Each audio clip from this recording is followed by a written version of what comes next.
To access tasks that have been assigned to you, visit your Fulfiller homepage and look under My Work and My Group's Work for tasks assigned to you or your assignment groups. Tasks are separated by type, so you can see which items are incidents and which items are catalog tasks. In this tutorial, we're talking specifically about tasks, so I'm going to go ahead and expand the catalog tasks that are assigned to me.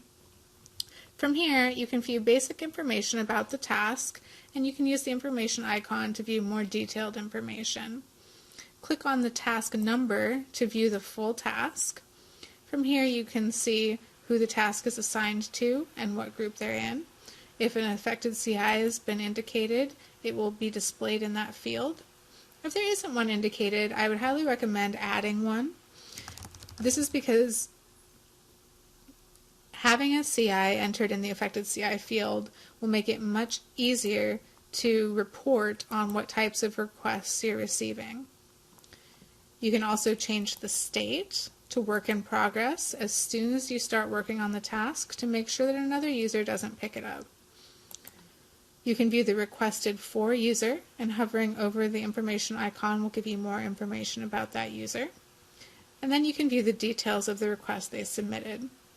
This example is a TID printing request, and you can see all of the previous activity, including the initial comments from the customer, in the activity log. To update the request, enter relevant information in the additional comments field. Click Post to save the additional comments, and you can navigate away from the request ticket without making any other changes.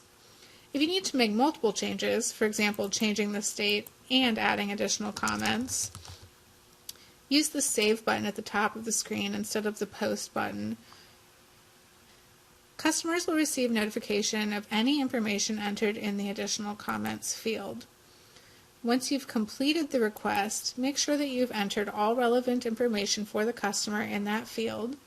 Change the state to closed. We have several closed options, including closed complete, closed incomplete, and closed skipped, which will depend on the situation. I'm going to select close complete for this one, and then click close task to close out the task.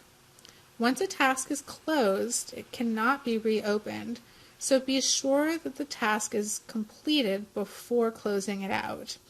If you need to make sure that something is working correctly before closing out a task, leave it in work in progress state and wait for the customer to respond that everything is working correctly before marking the task as closed.